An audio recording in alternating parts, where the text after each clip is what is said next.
तो सबसे पहले बात शिमला की जंग की।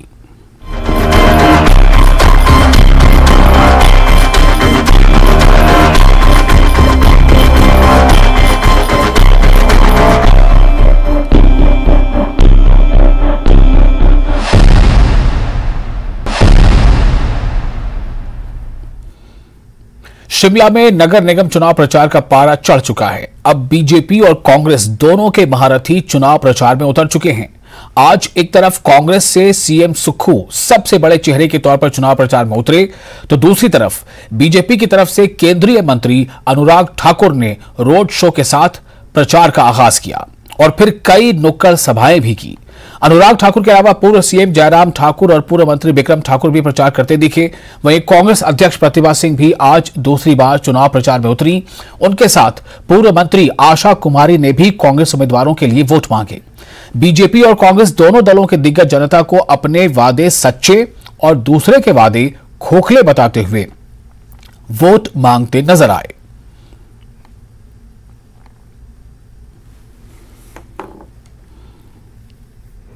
यहाँ समय देकर हमें। और अब आपको सीएम सुखविंदर सिंह सुक्खू के चुनाव प्रचार की तस्वीरें दिखाते हैं। मुख्यमंत्री सुखविंदर सिंह सुक्खू भी आज से शिमला चुनाव प्रचार के मैदान में कूद पड़े। उन्होंने लोअर बाजार इलाके से प्रचार की शुरुआत की। लोअर बाजार के बाद सीएम सुखविंदर सिंह सुक्खू ने राम बाजार में भी कांग्रेस उम्मीदवार के पक्ष में प्रचार किया। उसके बाद वो समर हिल इलाके में भी पहुंचे, जहां उन्होंने नुक्कड़ सभा को संबोधित किया। सीएम सुक्खू के साथ कई दूसरे बड़े नेता भी मौजूद थे। सीएम ने कहा कि कांग्रेस निगम की सत्ता में आई तो शहर को तारों के जंजाल से मुक्त करेंगे, लोगों को पीने का साफ पानी मिलेगा। उन्होंने कहा कि भले ही राज्य में कांग्रेस की सरकार है, लेकिन शिमला के विकास के लिए नगर निगम में भी कांग्रेस की सत्ता जरूरी है। उन्होंने बीजेपी पर हमला बोलते हुए कहा कि बीजेपी जब तक सत्ता में रही तब तक कुछ नहीं किया और अब बड़े बड़े वादों के जरिए लोगों को गुमराह कर रही है। हमारी पार्षद उमंग बागा जी को जिताइए। सरकार हमारा दायित्व है, कारपोरेशन के कार्य करना हमारा दायित्व है। ये माध्यम बनेंगे, काम हम करेंगे। हमारे हरीश जनाटा जी जो लोकल एमएलए है, ये माध्यम बनेंगे, काम हम करेंगे। तो इस दृष्टि से जब आपने पार्षद जिता दिया, कांग्रेस की सरकार को ला दिया और नगर निगम भी आप सरकार की बनाइए, जब आप ये तीनों चीजें सरकार की बनाते हैं तो विकास में और जगह मजबूती मिलती है। नगर निगम इनकी, प्रदेश में सरकार इनकी, केंद्र में सरकार इनकी, तब तो दिया नहीं। अब जब विपक्ष में बैठ के, ओपोजिशन में बैठ के तो बोल रहे हम 40,000 लीटर पानी देंगे। तो झूठ क्यों बोल रहे हो? आप स्वच्छ पेयजल भी नहीं उपलब्ध करवा सके। अश्विनी खड्ड का पानी लोगों ने पिया, सबको जॉन्डिस हुआ। कुछ लोग इस दुनिया को छोड़कर उस पानी को पीकर चले गए। और शिमला नगर निगम के चुनाव प्रचार में उतरे सीएम सुखविंदर सिंह सुक्खू ने न्यूज 18 से एक्सक्लूसिव बातचीत में बीजेपी पर हमला बोला है। सीएम ने कहा कि बीजेपी के पास ठग विद्या है, जिससे वो जनता को ठगने का काम करती है, लेकिन कांग्रेस जो वादे करती है उसे पूरा भी करती है। इस वक्त यहाँ समर हिल में देख सकते हैं कि किस तरह से यहाँ पर समर्थकों के साथ घिरे हुए हैं। समर हिल में काफी संख्या में लोग जो है यहाँ पर पहुंचे हैं, मुख्यमंत्री को सुनने यहाँ पर पहुंचे हैं। धुआंधार प्रचार जो है मुख्यमंत्री कर रहे हैं और लोगों से अभी किस तरह से मिल रहे हैं। मुख्यमंत्री जी किस तरह से देख रहे हैं आप, कैसा रिस्पॉन्स है? देखिए, ओम शांति करेगा। हमारा काम वो जनता की अदालत में जाकर जो 4 महीने से हमारी सरकार है जो हमने किया वो उनके सामने रखना है। नगर निगम में पिछले 10 साल से कांग्रेस की सत्ता नहीं है। भारतीय जनता पार्टी की सरकार थी, भारतीय जनता पार्टी का नगर निगम था। हमने कहा इनकी ठग विद्या में मत आइए, आप कांग्रेस के पक्ष में वोट दीजिए।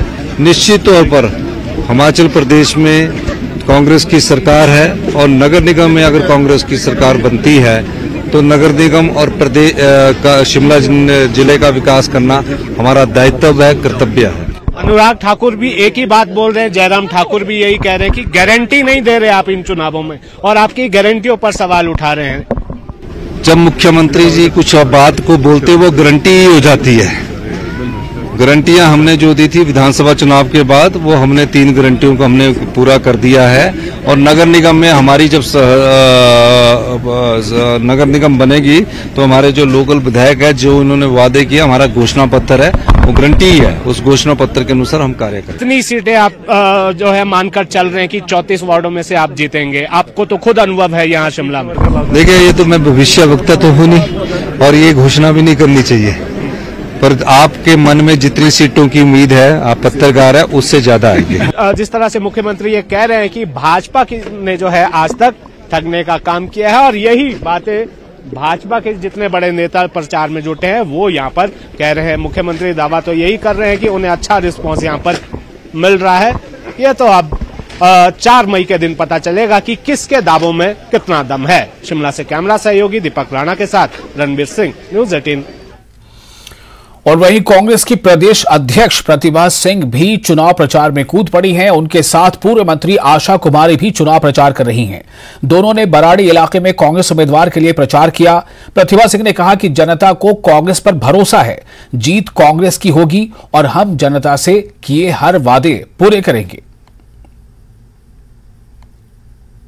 नगर निगम चुनावों में चुनाव प्रचार जोरों पर है और सभी दलों के बड़े नेता जो है प्रचार में जुटे हैं। इस वक्त हम बराड़ी में कांग्रेस प्रदेशाध्यक्ष प्रतिभा सिंह यहाँ प्रचार के लिए पहुंची, उनसे बात करते हैं। तो किस तरह से देख रहे हैं इस चुनाव प्रचार को?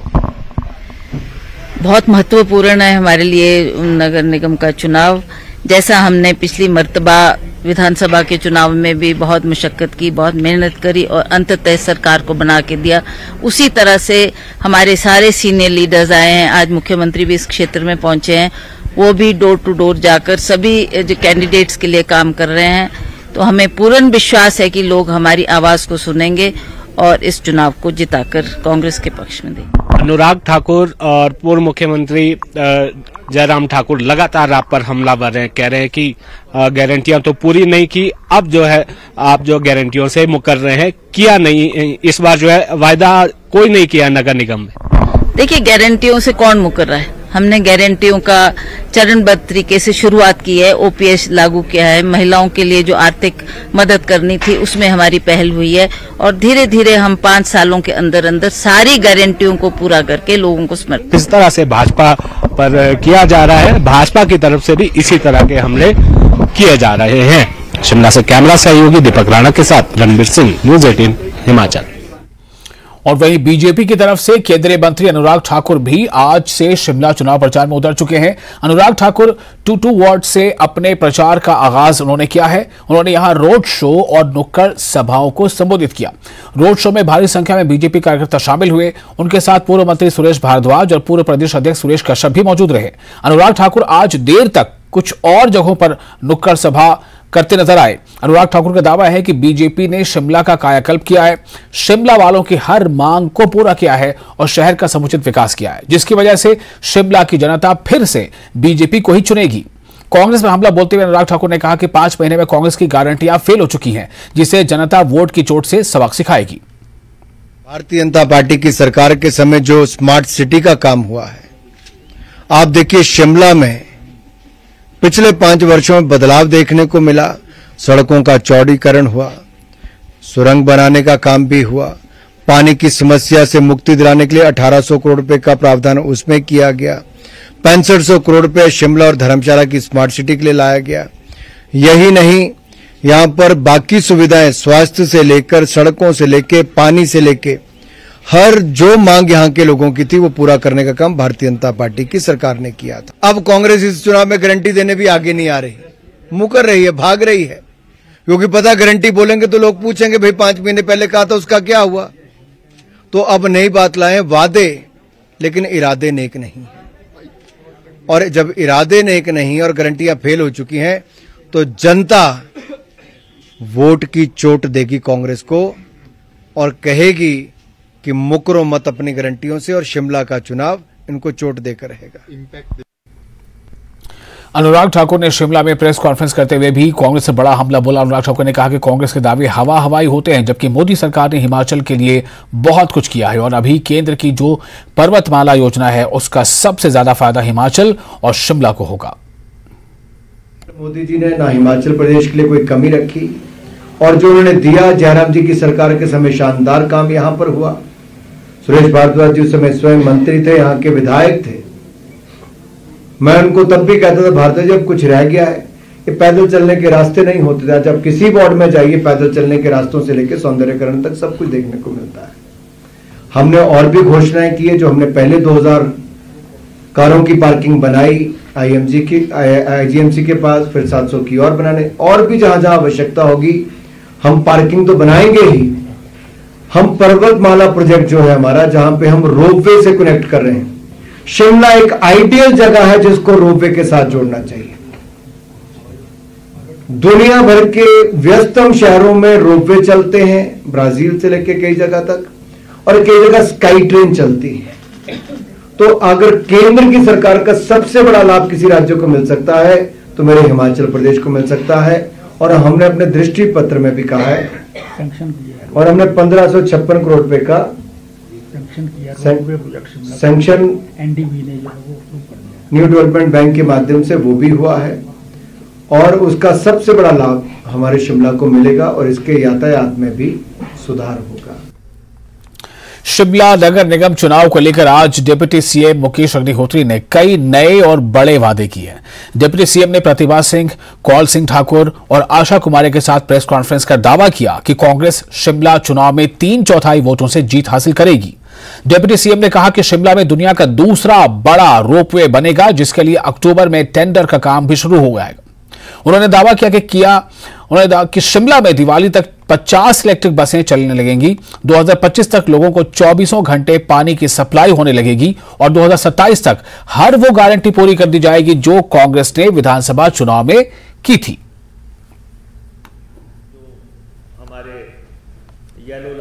शिमला अर्बन रोपवे प्रोजेक्ट हम लेके आ रहे हैं। रोपवे जो है ट्रांसपोर्ट रोपवे लगाने जा रहे हैं। इससे बड़ा एक रोपवे है पूरे संसार में, वो अफ्रीका में है। 50 इलेक्ट्रिक बसेस जो है इस साल दिवाली के मौके पे हम शिमला को समर्पित करेंगे, और 50 बसेस हम दिवाली के मौके पे शिमला को इलेक्ट्रिक बसेस समर्पित करेंगे। 2025 तक हम शिमला को 24/7 पानी देंगे। प्रदेश के 1,36,000 कर्मचारियों को पेंशन का अधिकार दिया। ये एक क्रांतिकारी और बड़ा फैसला है। ब्रेक के बाद एक बार फिर आपका स्वागत है। आप देख रहे हैं न्यूज 18 JKLH पर अपना हिमाचल। चंबा में एक एम्बुलेंस पर बड़ी सी चट्टान गिर गई। हादसा तीसा सनवाल रोड पर झझा कोठी के पास हुआ, जिसमें एम्बुलेंस के परखच्चे उड़ गए। गनीमत यह रही कि हादसे के वक्त एम्बुलेंस में कोई भी नहीं था। बताया जा रहा है कि बारिश के बीच एम्बुलेंस सड़क किनारे खड़ी थी, जो चट्टान गिरने से पूरी तरह क्षतिग्रस्त हो गई है।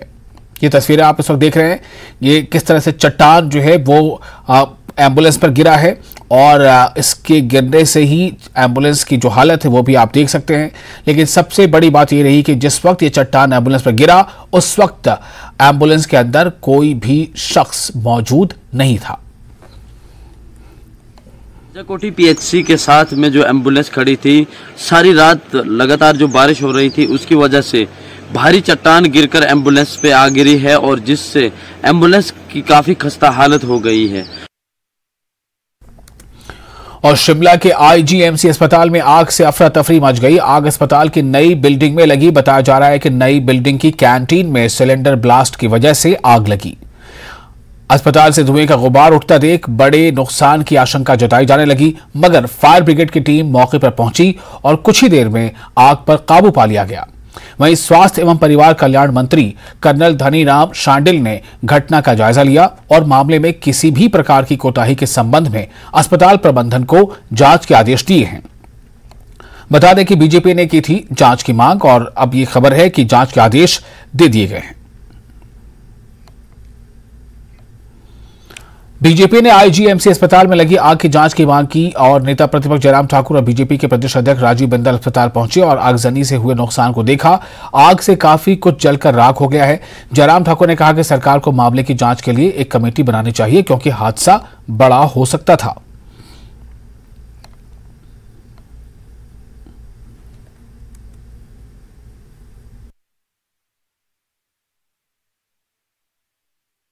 निश्चित रूप से ये बहुत दुखद घटना घटित हुई है और नया भवन ही आग की चपेट में आया है और इस मामले में कारण क्या रहे हैं तो इन्वेस्टिगेशन का विषय है, लेकिन संतोष इस बात का है कि जान माल का नुकसान नहीं हुआ, यानी कि किसी को कोई इस प्रकार की क्षति नहीं हुई व्यक्तिगत रूप से, शारीरिक रूप से, लेकिन नुकसान तो हुआ वो तो काफी ज्यादा हुआ है।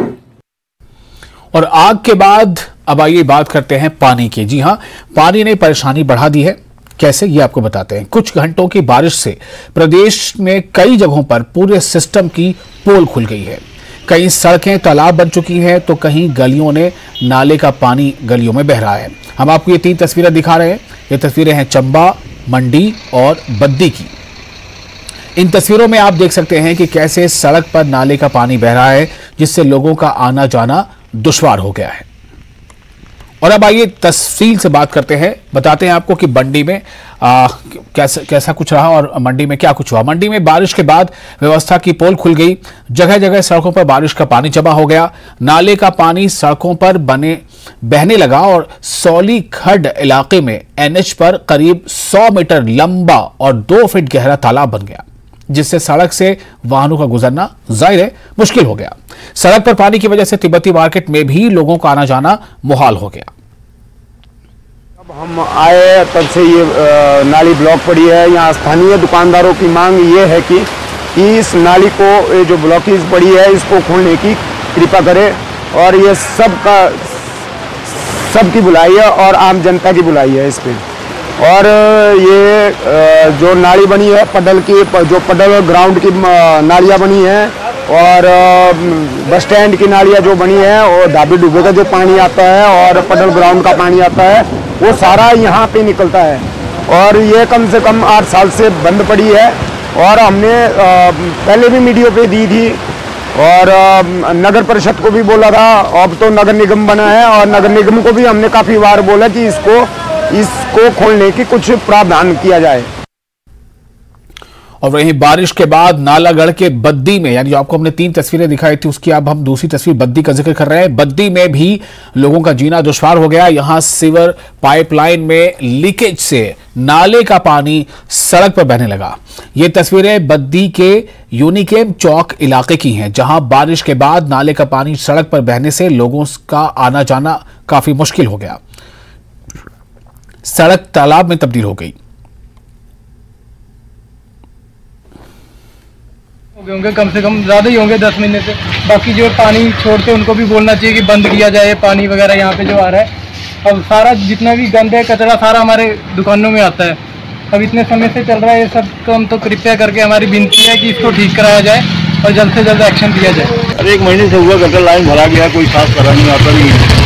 आप लोगों ने बोला नहीं इसके बारे में? अब यहाँ के लोकल जो बंदे, हम तो नौकरी करने वाले बंदे हैं, ये हाथ बचा के जाते हैं, क्या करें। अभी ये गटर लाइन का हाल जी करीब 1 महीने से चला हुआ है।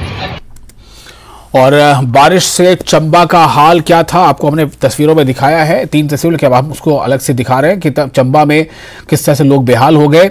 चंबा के मुगला वार्ड में बारिश और नाले का पानी लोगों के घरों में साथ साथ दुकानों में भी चला गया, जिससे नुकसान होने के साथ साथ लोगों की जिंदगी भी नर्क हो गई। ऐसा नहीं है कि बारिश के बाद ऐसा पहली बार हुआ है, बल्कि हर बार लोग इसी तरह की परेशानियां झेलते हैं क्योंकि पानी निकासी का सही इंतजाम नहीं है। बारिश के पानी कई जगह सड़कों पर जमा हो जाता है, जिससे बीमारियों का खतरा भी बढ़ जाता है।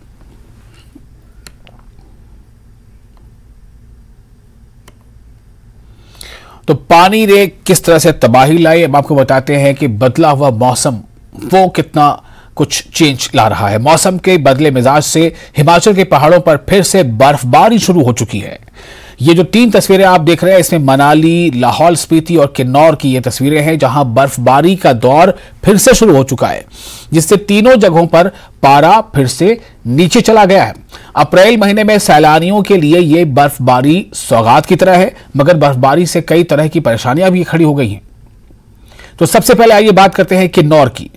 किन्नौर में भी फिर से बर्फबारी का दौर शुरू हो चुका है। यहां किन्नौर कैलाश की पहाड़ी पर ऊंचाई वाले कई गांवों में बर्फबारी हो रही है, वहीं निचले इलाकों में जमकर बारिश हो रही है। यानी कि ऊपरी इलाकों में बर्फबारी पहाड़ियों पर और निचले इलाकों में बारिश और बर्फबारी से अप्रैल के महीने में लोगों को जनवरी फरवरी का एहसास होने लगा है।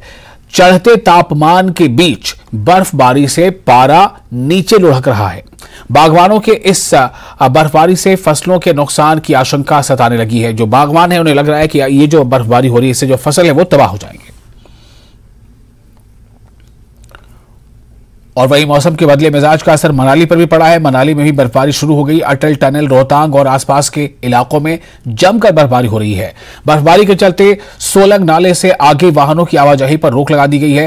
तापमान 2 डिग्री तक जा पहुंचा है। मैदानी इलाकों में बढ़ती गर्मी के बीच यहां पहुंचे सैलानी इस बर्फबारी का आनंद ले रहे हैं। मनाली का मौसम बिल्कुल वैनकूवर कनाडा की तरह है। जैसे वैनकूवर में आजकल बरसात, हल्की हल्की बारिश होती है, बड़ा सुहावना मौसम होता है सर्दी के बाद, क्योंकि एक्सट्रीम सर्दी पड़ती है, वहां पे स्नोफॉल बहुत होती है यहाँ से ज्यादा, तो उसके बिल्कुल इक्वली बड़ा प्लेजेंट मौसम है, तो बड़ा अच्छा माहौल है, तो बड़े खुश हैं। काफी अच्छा लग रहा है। ठंड भी ज्यादा है, अपनी यूपी से भी ज्यादा है। वहाँ तो 40 डिग्री था, यहाँ तो कम है। रात में देखा था तो 1 डिग्री चला गया था।